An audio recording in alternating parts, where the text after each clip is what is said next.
We have a ton to talk about today on Steelers Talk. First up, we're going to go over the latest on the Brandon Aiyuk situation and why I believe the Steelers are still in play to land the All-Pro wide receiver. Then we'll get to my practice report today. Russell Wilson took his first snaps, his first pass attempts in 11-on-11 periods in practice today. Let you know how he played as well as some other standouts. And then Alex Highsmith suffered a groin injury at practice. I got the very latest on his injury status, so make sure you guys stick around to the end of today's show. And this week on Steelers Talk, it's going to be a good one, man. If a Brandon Aiyuk trade happens, we are going to be going live as quickly as we can, and we will be live for 11 straight hours. That was my promise to you guys a couple weeks ago when somebody asked me what I would do if Aiyuk got traded to the Steelers. So if that happens, I will keep my promise. Then Wednesday, right now it is scheduled, Steelers Talk Live, 4:30 p.m. Eastern, our normal live show. But then Friday, we're going to be going live a little bit later because the Steelers kick off their preseason schedule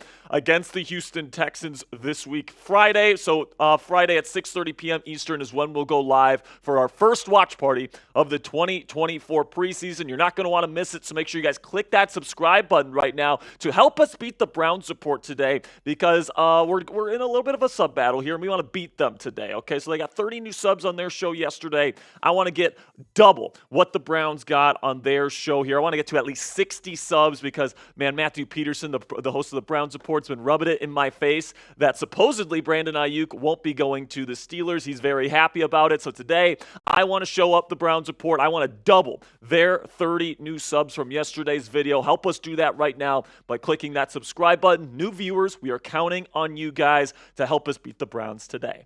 So let's get into the latest on Brandon Aiyuk, okay? Because there was a lot of stuff that has happened here since I talked to you guys yesterday on yesterday's Aiyuk video, okay? So it was reported that there's 4 teams that have been given permission to talk with Aiyuk and his representation on a potential new contract if a deal for a trade ends up happening. Those 4 teams are the Steelers, Commanders, Browns, and Patriots are the teams that we know for sure are allowed to negotiate with Aiyuk's team on a new deal. And Washington is reportedly taking themselves out of the running. It seems like they really like Terry McLaurin, Jahan Dotson, Alameda Zaccheaus, all the guys that they have on their roster. They feel like they're good at the wide receiver position heading into the first year of the Jaden Daniels era, so they're out of it. Then last night, a report drops here saying, breaking, the 49ers have the framework of a Brandon Aiyuk trade with both the Browns and the Patriots, a source told NBC Sports. Now it's up to Aiyuk to decide if he will accept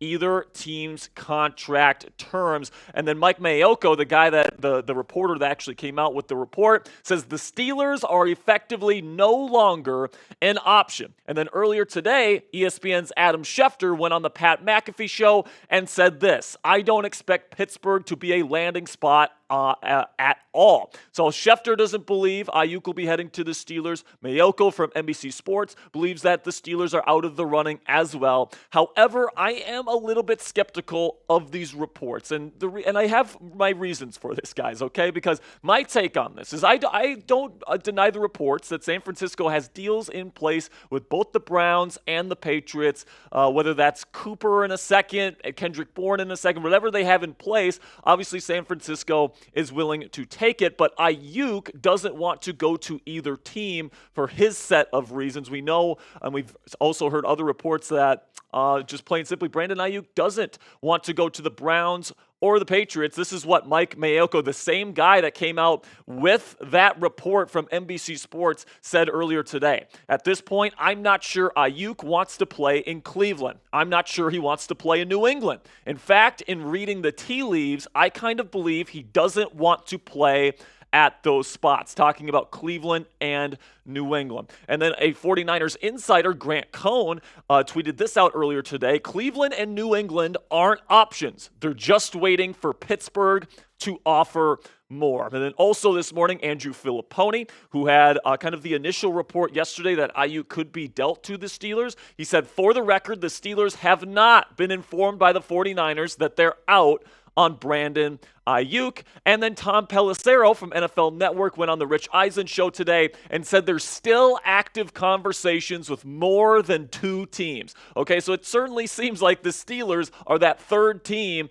in the conversations still, and this might have been a power play from the 49ers to try to get Omar Khan to sweeten the deal one more time before this is officially announced. Now, if this is true, if Aiyuk refuses to go to Cleveland and he refuses to go to New England, that leaves San Francisco with just a couple of options. Their first option is to pay Aiyuk what he wants, which is $30 million per season on his next contract. Seems like San Francisco doesn't want to do that. Number 2 option is that they can call Aiyuk's bluff and keep him, because there's been rumblings out there that the reason why the San Francisco 49ers all of a sudden are ramping up these trade talks is because Aiyuk has threatened to not play this season if he does not get a new deal or if he is not traded. And then if they don't want to do that, if they don't want to call Aiyuk's bluff, they can trade him to the Pittsburgh Steelers. Aiyuk, it's been well documented that he wants to go to the Pittsburgh Steelers. And if he is saying, trade me to the Steelers or I'm not going anywhere else right now, that leaves San Francisco's options extremely thin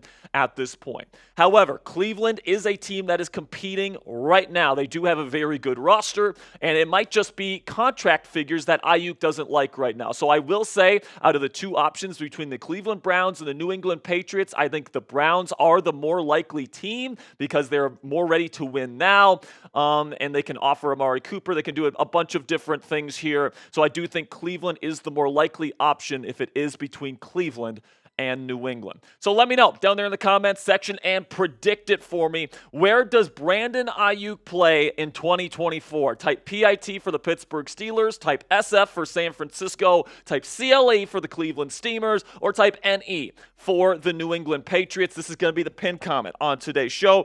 YouTube's going to send you an ad break here in just a couple of seconds, and when that happens, take advantage of that time by answering today's pinned question.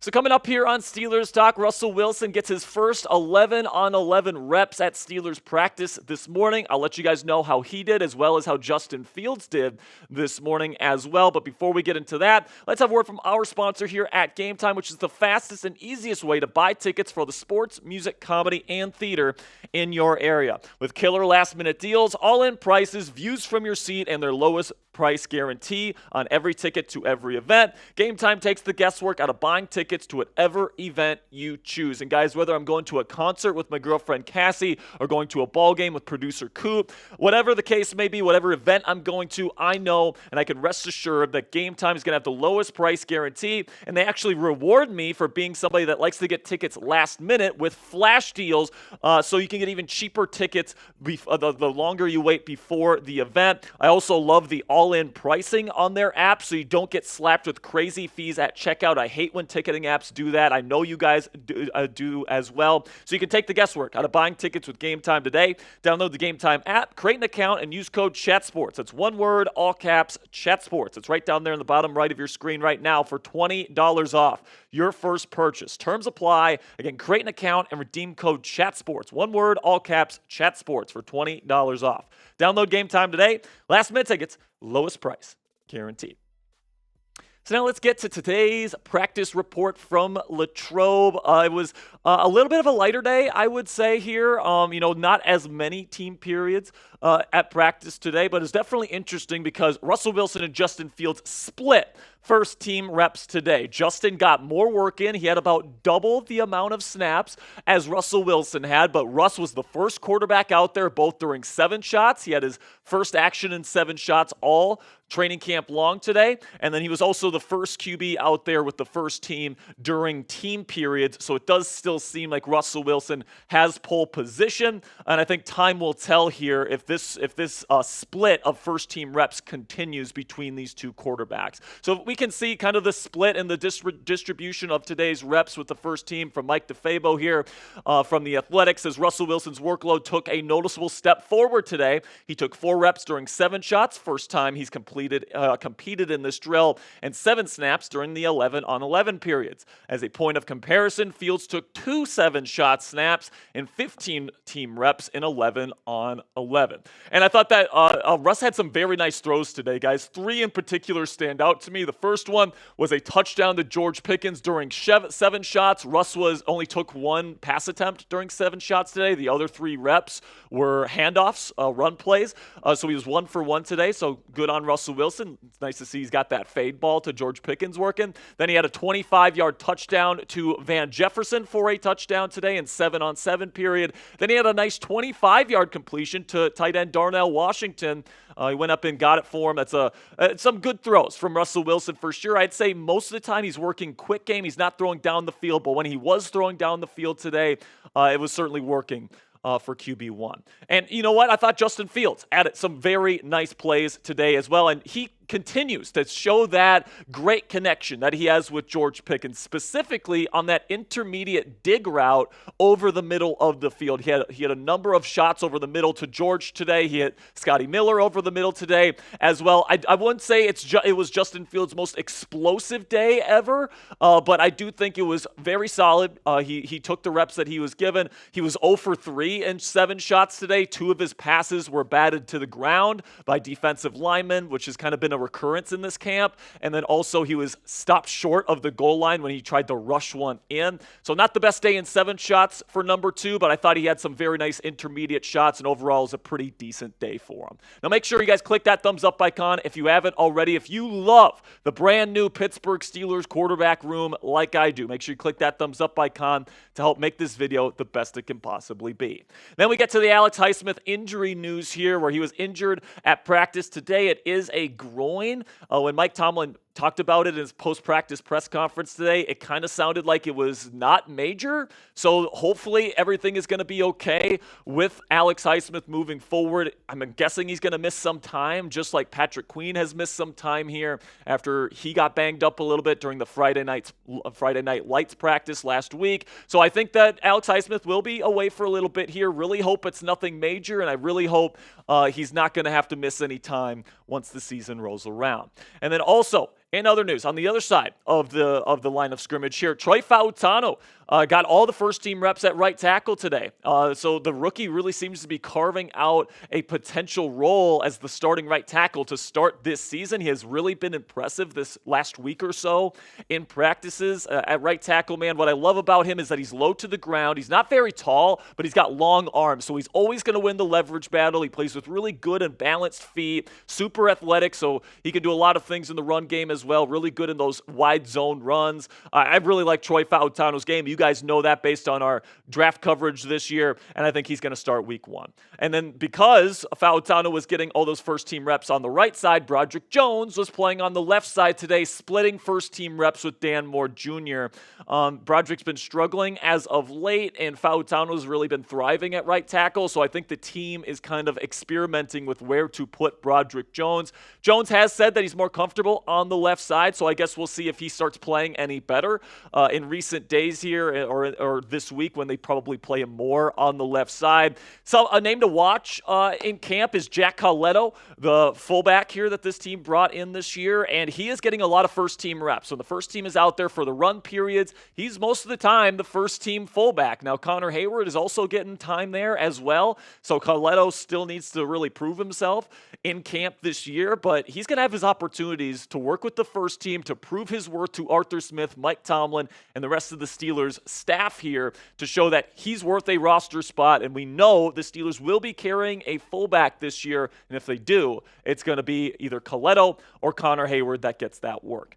In good news here, Minkah Fitzpatrick returned to team periods today. I was worried a little bit that he was dealing with an injury, but Minkah said this weekend that Mike Tomlin, the head coach, was just kind of giving him some rest, making sure that he's all good to go.